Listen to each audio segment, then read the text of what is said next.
ಕೇಂದ್ರ ಸಚಿವೆ ಶೋಭಾ ಕರಂದ್ಲಾಜೆ ವಿರುದ್ಧ ಚುನಾವಣಾ ಆಯೋಗಕ್ಕೆ ದೂರು ನೀಡಲಾಗಿದೆ. ತಮಿಳುನಾಡಿನ ಆಡಳಿತಾರೂಢ ಪಕ್ಷ ಡಿಎಂಕೆ ಕೇಂದ್ರ ಚುನಾವಣಾ ಆಯೋಗಕ್ಕೆ ದೂರನ್ನ ಸಲ್ಲಿಸಿದೆ. ನಗರಪೇಟೆಯಲ್ಲಿ ಹಿಂದೂ ಯುವಕನ ಮೇಲೆ ಹಲ್ಲೆ ಖಂಡಿಸಿ ಬಿಜೆಪಿ ಪ್ರತಿಭಟನೆಯನ್ನ ನಡೆಸಿತ್ತು. ಪ್ರತಿಭಟನೆಯಲ್ಲಿ ಭಾಗಿಯಾಗಿದ್ದ Shobha Karandlaje Rameshwaram cafe bomb blast ಪ್ರಕರಣ ಪ್ರಸ್ತಾಪಿಸಿದ್ರು. ತಮಿಳುನಾಡಿನಲ್ಲಿ ಟ್ರೈನಿಂಗ್ ಪಡೆದು ಬಾಂಬ್ ಬಿಡಲು ಬೆಂಗಳೂರಿಗೆ ಬರ್ತಾರೆ ಅಂತ ಕಿಡಿಕಾರಿದ್ರು.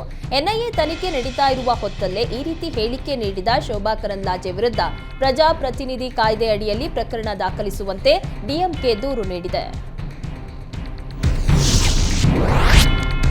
ನಾನೇ ಸ್ಟ್ರಾಂಗ್ ಸಿಎಂ, ಪ್ರಧಾನಿ ಮೋದಿ ವೀಕ್ ಪಿಎಂ ಎಂದು ಟ್ವೀಟ್ ಮಾಡಿದ್ದ ಸಿಎಂ ಸಿದ್ದರಾಮಯ್ಯ ವಿರುದ್ಧ ಮಾಜಿ ಸಚಿವ ಸಿಟಿ ರವಿ ಕಿಡಿಕಾರಿದ್ದಾರೆ. ಪ್ರಧಾನಿ ಮೋದಿ ವಿಶ್ವದ ಬಲಿಷ್ಠ ನಾಯಕ.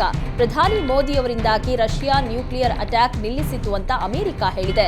ಕತಾರ್ನಿಂದ ಮಾಜಿ ನೌಕಾಪಡೆ ಅಧಿಕಾರಿಗಳನ್ನ ಮರಣದಂಡನೆ ತಪ್ಪಿಸಿ ಭಾರತಕ್ಕೆ ಕರೆತರಲಾಗಿದೆ. ನಾನೇ ಸ್ಟ್ರಾಂಗ್ ಎನ್ನುವವರು ವೀಕ್ ಆಗಿರುತ್ತಾರೆ ಅಂತ ಸಿದ್ದರಾಮಯ್ಯ ವಿರುದ್ಧ ಚಾಟಿ ಬೀಸಿದ್ರು. ರಾಜ್ಯದಲ್ಲೇ ಶಾಡೋ ಸಿಎಂ, ಸೂಪರ್ ಸಿಎಂ ಇದ್ದಾರೆ, ಅದರರ್ಥ ಸಿಎಂ ದುರ್ಬಲರಾಗಿದ್ದಾರೆ ಅಂತ ಸಿಟಿ ರವಿ ಹೇಳಿದ್ರು. ಮೈಸೂರು ಲೋಕಸಭಾ ಕ್ಷೇತ್ರದ ಬಿಜೆಪಿ ಅಭ್ಯರ್ಥಿ ಯದುವೀರ್ ಒಡೆಯರ್ ಬಿರುಸಿನ ಪ್ರಚಾರ ನಡೆಸ್ತಾ ಇದ್ದಾರೆ. ಟಿಕೆಟ್ ಘೋಷಣೆಯಾದ ಕ್ಷಣದಿಂದಲೇ ಕ್ಷೇತ್ರದಲ್ಲಿ ಆಕ್ಟಿವ್ ಆಗಿರುವ ಯದುವೀರ್ ಕಾಲಿಗೆ ಚಕ್ರ ಕಟ್ಟಿಕೊಂಡಂತವರಂತೆ ಓಡಾಡ್ತಾ ಇದ್ದಾರೆ. ಇಂದು ಹುಣಸೂರು ವಿಧಾನಸಭಾ ಕ್ಷೇತ್ರ ವ್ಯಾಪ್ತಿಯಲ್ಲಿ ಯದುವೀರ್ ಕ್ಯಾಂಪೇನ್ ಮಾಡಿದ್ರು.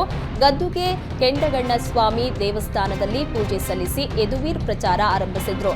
ಯದುವೀರ್ಗೆ ಸ್ಥಳೀಯ ಬಿಜೆಪಿ ನಾಯಕರು, ಕಾರ್ಯಕರ್ತರು ಸಾಥ್ ನೀಡಿದ್ರು. ಟಿಕೆಟ್ ಘೋಷಣೆಗೂ ಮುನ್ನವೇ ಹಾಸನದಲ್ಲಿ ಪ್ರಜ್ವಲ್ ರೇವಣ್ಣ ಪರ ಭವಾನಿ ರೇವಣ್ಣ ಪ್ರಚಾರ ಆರಂಭಿಸಿದ್ದಾರೆ. ಹಾಸನದ ವಕೀಲರ ಸಂಘದಲ್ಲಿ ಮಗನ ಪರ ಭವಾನಿ ಕ್ಯಾಂಪೇನ್ ಮಾಡಿದ್ದಾರೆ. ಲೋಕಸಭಾ ಅಖಾಡದಲ್ಲಿ ಇದೇ ಮೊದಲ ಬಾರಿಗೆ ಭವಾನಿ ರೇವಣ್ಣ ಪ್ರಚಾರದಲ್ಲಿ ಭಾಗಿಯಾದರು. ಪ್ರಚಾರ ಸಭೆಯಲ್ಲಿ ಮಾತನಾಡಿದ ಭವಾನಿ ರೇವಣ್ಣ, ಪ್ರಧಾನಿ ಮೋದಿ ಅಭಿವೃದ್ಧಿ ಕೆಲಸ, ದೇವೇಗೌಡರ ಆಶೀರ್ವಾದ, ಪ್ರಜ್ವಲ್ ರೇವಣ್ಣ ಗೆಲುವಿಗೆ ಶ್ರೀರಕ್ಷೆ ಅಂತ ಹೇಳಿದ್ರು. ರೇವಣ್ಣರ ಅಭಿವೃದ್ಧಿ ಕಾರ್ಯ ಇಡೀ ರಾಜ್ಯಕ್ಕೆ ಗೊತ್ತು. ದೆಹಲಿ ಮಟ್ಟದಲ್ಲಿ ಕೆಲಸ ಮಾಡಿಸಿಕೊಂಡು ಬರಬೇಕಂದ್ರೆ ನೀವು ಮತ್ತೊಮ್ಮೆ ಪ್ರಜ್ವಲ್ ರೇವಣ್ಣರನ್ನ ಬೆಂಬಲಿಸಬೇಕು ಅಂತ ಮನವಿ ಮಾಡಿದ್ರು. ಚಾಮರಾಜನಗರ ಲೋಕಸಭಾ ಕ್ಷೇತ್ರದ ಕಾಂಗ್ರೆಸ್ ಟಿಕೆಟ್ ಯಾರ ಪಾಲಾಗುತ್ತೆ ಅನ್ನೋ ಕುತೂಹಲ ಮೂಡಿಸಿದೆ. ಸಚಿವ ಎಚ್.ಸಿ. ಮಹದೇವಪ್ಪ ಹೆಸರು ಮತ್ತೆ ಮುಂಚೂಣಿಗೆ ಬಂದಿದೆ.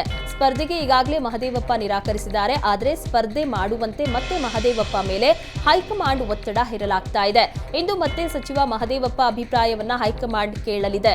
ತಮ್ಮ ಪುತ್ರ ಸುನಿಲ್ ಬೋಸ್ಗೆ ಟಿಕೆಟ್ ನೀಡುವಂತೆ ಸಚಿವ ಮಹದೇವಪ್ಪ ಪಟ್ಟು ಹಿಡಿದಿದ್ದಾರೆ. ಈ ನಡುವೆ ಕೊಳ್ಳೇಗಾಲ ಮಾಜಿ ಶಾಸಕ ಜಿಎನ್ ನಂಜುಂಡಸ್ವಾಮಿ ದೆಹಲಿಯಲ್ಲಿ ಲಾಬಿ ನಡೆಸ್ತಾ ಇದ್ದಾರೆ. ಮಹದೇವಪ್ಪ, ಸುನಿಲ್ ಬೋಸ್, ಜಿಎನ್ ನಂಜುಂಡಸ್ವಾಮಿ ಈ ಮೂವರಲ್ಲಿ ಯಾರಿಗೆ ಚಾಮರಾಜನಗರ ಟಿಕೆಟ್ ಸಿಗುತ್ತೆ ಅಂತ ಕಾದು ನೋಡಬೇಕು.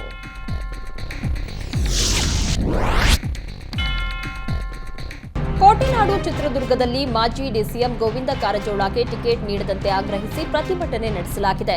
ಕರುನಾಡ ವಿಜಯ ಸೇನೆ ಕಾರ್ಯಕರ್ತರು ಪ್ರತಿಭಟನೆ ನಡೆಸಿದ್ದಾರೆ. ಚಿತ್ರದುರ್ಗದಿಂದ ಗೋವಿಂದ ಕಾರಜೋಳ ಕಣಕ್ಕಿಳಿಸುವ ಬಗ್ಗೆ ಬಿಜೆಪಿಯಲ್ಲಿ ಚಿಂತನೆ ನಡೆಸಲಾಗ್ತಾ ಇದೆ ಎನ್ನುವ ಚರ್ಚೆ ಬೆನ್ನಲ್ಲೇ ಈ ಪ್ರತಿಭಟನೆ ನಡೆದಿದೆ. ಹಾಲಿ ಸಂಸದ ಎ ನಾರಾಯಣಸ್ವಾಮಿ, ಮಾಜಿ ಸಂಸದ ಜನಾರ್ದನ ಸ್ವಾಮಿ, ಹೊಳಲ್ಕೆರೆ ಶಾಸಕ ಚಂದ್ರಪ್ಪ ಪುತ್ರ ರಘು ಚಂದನ್ ಪೈಕಿ ಯಾರಿಗಾದರೂ ಒಬ್ಬರಿಗೆ ಟಿಕೆಟ್ ನೀಡುವಂತೆ ಪ್ರತಿಭಟನಾಕಾರರು ಒತ್ತಾಯಿಸಿದ್ದಾರೆ. ಮಂಡ್ಯದಲ್ಲಿ ಜೆಡಿಎಸ್ನಿಂದ ಕುಮಾರಸ್ವಾಮಿ ಕಣಕ್ಕಿಳಿಯಲಿದ್ದಾರೆ ಅನ್ನೋ ಚರ್ಚೆ ಜೋರಾಗಿದೆ. ಹೀಗಾಗಿ ಕಾಂಗ್ರೆಸ್ ಅಭ್ಯರ್ಥಿ ಸ್ಟಾರ್ ಚಂದ್ರು ಕೂಡ ತಮ್ಮ ಪ್ರಚಾರವನ್ನ ಬಿರುಸುಗೊಳಿಸಿದ್ದಾರೆ. ಮಂಡ್ಯದಲ್ಲಿ ಹೊಸ ಮನೆ ಖರೀದಿಸಿರುವ ಸ್ಟಾರ್ ಚಂದ್ರು ಇಂದು ಗೃಹ ಪ್ರವೇಶ ನೆರವೇರಿಸಿದ್ರು. ಬೆಳಗ್ಗೆಯಿಂದಲೂ ವಿವಿಧ ಪೂಜಾ ಕೈಂಕರ್ಯಗಳು ಜರುಗಿದ್ವು. ಸಚಿವ ಚಲುವರಾಯಸ್ವಾಮಿ ಸೇರಿದಂತೆ ಕಾಂಗ್ರೆಸ್ನ ಶಾಸಕರು ಹಾಗೂ ಮುಖಂಡರು ಗೃಹ ಪ್ರವೇಶ ಕಾರ್ಯಕ್ರಮದಲ್ಲಿ ಭಾಗಿಯಾದರು. ಲೋಕಸಭಾ ಚುನಾವಣೆಯಲ್ಲಿ ಕುರುಡು ಕಾಂಚಾಣಕ್ಕೆ ಬ್ರೇಕ್ ಹಾಕಲು ಖಾಕಿ ಪಡೆ ಬಿಗಿ ತಪಾಸಣೆ ನಡೆಸ್ತಾ ಇದೆ. ಕೋಲಾರದಲ್ಲಿ ದಾಖಲೆ ಇಲ್ಲದೆ ಸಾಗಿಸ್ತಾ ಇದ್ದ 1.50 ಲಕ್ಷ ಹಣ ಜಪ್ತಿ ಮಾಡಲಾಗಿದೆ. ಶ್ರೀನಿವಾಸಪುರ ತಾಲೂಕಿನ ಹಕ್ಕಿಪಿಕ್ಕಿ ಚೆಕ್ಪೋಸ್ಟ್ನಲ್ಲಿ ತಪಾಸಣೆ ವೇಳೆ ಹಣ ಪತ್ತೆಯಾಗಿದೆ. ಮದನಪಲ್ಲಿಯಿಂದ ಶಿಡ್ಲಘಟ್ಟ ತಾಲೂಕಿನ ಬುಡಗವಾರಪಲ್ಲಿಗೆ ಹಣ ತೆಗೆದುಕೊಂಡು ಹೋಗಲಾಗ್ತಾ ಇತ್ತು. ನೆರೆ ರಾಜ್ಯ ಆಂಧ್ರದಲ್ಲಿ ಲೋಕಸಭೆ ಜೊತೆಗೆ ವಿಧಾನಸಭೆ ಚುನಾವಣೆಯೂ ಇರೋದ್ರಿಂದ ತಪಾಸಣೆಯನ್ನ ಕಟ್ಟುನಿಟ್ಟುಗೊಳಿಸಲಾಗಿದೆ. ರಾಯಚೂರು ಲೋಕಸಭಾ ಕ್ಷೇತ್ರದ ಬಿಜೆಪಿ ಟಿಕೆಟ್ಗಾಗಿ ಪೈಪೋಟಿ ತೀವ್ರಗೊಂಡಿದೆ. ಹಾಲಿ ಸಂಸದ ರಾಜಾ ಅಮರೇಶ್ವರ ನಾಯಕ ಹಾಗೂ ಮಾಜಿ ಸಂಸದ ಬಿವಿ ನಾಯಕ ಟಿಕೆಟ್ ಗಿಟ್ಟಿಸೋದಕ್ಕೆ ಭಾರಿ ಲಾಬಿ ಮಾಡ್ತಾ ಇದ್ದಾರೆ. ಈ ಬಗ್ಗೆ ಮಾಜಿ ಶಾಸಕ ತಿಪ್ಪರಾಜು ಹವಾಲ್ದಾರ್ ಕೂಡ ಟಿಕೆಟ್ ನೀಡುವಂತೆ ನಾಯಕರ ಮೇಲೆ ಒತ್ತಡ ಹಾಕ್ತಾ ಇದ್ದಾರೆ. ತಿಪ್ಪರಾಜು ಹವಾಲ್ದಾರ್ ಅಭಿಮಾನಿಗಳು ಸಾಮಾಜಿಕ ಜಾಲತಾಣಗಳಲ್ಲಿ ಪೋಸ್ಟ್ ಹಾಕಿ ಟಿಕೆಟ್ಗಾಗಿ ಆಗ್ರಹಿಸ್ತಾ ಇದ್ದಾರೆ. ಪ್ರತಾಪ್ ಸಿಂಹ, ಈಶ್ವರಪ್ಪ ಮತ್ತು ನಳಿನ್ ಕುಮಾರ್ಗೆ ಆದ ಅನ್ಯಾಯ ತಿಪ್ಪರಾಜು ಹವಾಲ್ದಾರ್ಗೆ ಆಗಬಾರದು ಅಂತ ಪೋಸ್ಟ್ ಹಾಕಲಾಗ್ತಾ ಇದೆ. ಬೆಂಗಳೂರು ರಾಮೇಶ್ವರಂ ಕೆಫೆ ಬಾಂಬ್ ಸ್ಫೋಟ ಪ್ರಕರಣದ ತನಿಖೆಯನ್ನ ಎನ್ಐಎ ಚುರುಕುಗೊಳಿಸಿದೆ. ಕೇರಳ ಹಾಗೂ ತಮಿಳುನಾಡಿನಲ್ಲಿ ಎನ್ಐಎ ಬಿರುಸಿನ ತನಿಖೆಯನ್ನ ನಡೆಸ್ತಾ ಇದೆ. ಕೊಚ್ಚಿ ಹಾಗೂ ಚೆನ್ನೈ ಎನ್ಐಎ ಅಧಿಕಾರಿಗಳಿಗೆ ಬೆಂಗಳೂರಿನ ಎನ್ಐಎ ಅಧಿಕಾರಿಗಳು ಮಾಹಿತಿಯನ್ನ ನೀಡಿದ್ದಾರೆ. ಕೊಯಂಬತ್ತೂರು ಹಾಗೂ ಕಾರು ಬ್ಲಾಸ್ಟ್ ಹಾಗೂ ಪಾಲಕ್ಕಾಡ್ ಆರ್ಎಸ್ಎಸ್ ಕಾರ್ಯಕರ್ತನ ಕೊಲೆ ಆರೋಪಿಗಳನ್ನು ವಶಕ್ಕೆ ಪಡೆಯಲಾಗಿದೆ. ತಮಿಳುನಾಡಿನಲ್ಲಿ 4 ಆರೋಪಿಗಳನ್ನು ವಶಕ್ಕೆ ಪಡೆದಿರುವ ಎನ್ಐಎ ಕೇರಳದಲ್ಲಿ ಓರ್ವ ಆರೋಪಿಯನ್ನ ವಶಕ್ಕೆ ಪಡೆದು ವಿಚಾರಣೆಯನ್ನ ನಡೆಸ್ತಾ ಇದೆ.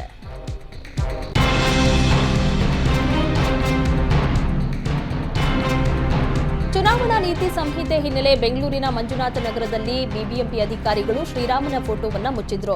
ಇದರಿಂದ ಕೆರಳಿದ ಹಿಂದೂ ಕಾರ್ಯಕರ್ತರು ಸ್ಥಳದಲ್ಲಿ ಜಮಾಯಿಸಿದ್ರು.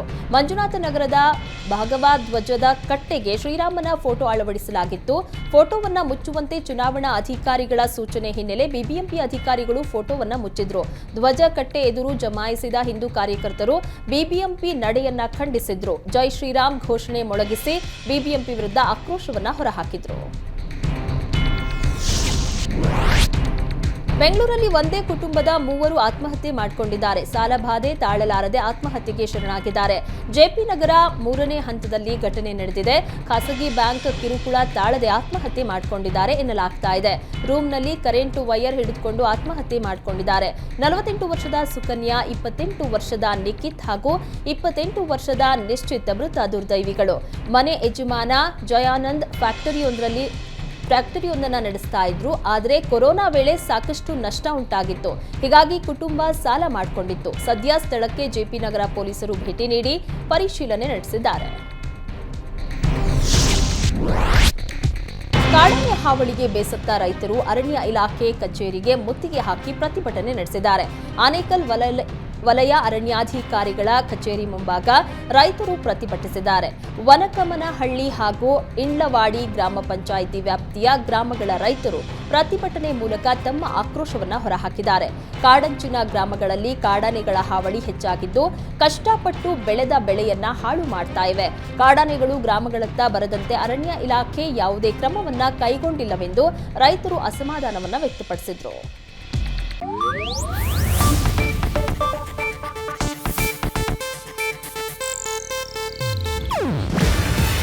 ಇದು ಏಷ್ಯಾನೆಟ್ ನ್ಯೂಸ್ ನೆಟ್ವರ್ಕ್ ಪ್ರಸ್ತುತಿ. ನೀವು ನೋಡ್ತಿದ್ದೀರಾ ಏಷ್ಯಾನೆಟ್ ಸುವರ್ಣ ನ್ಯೂಸ್.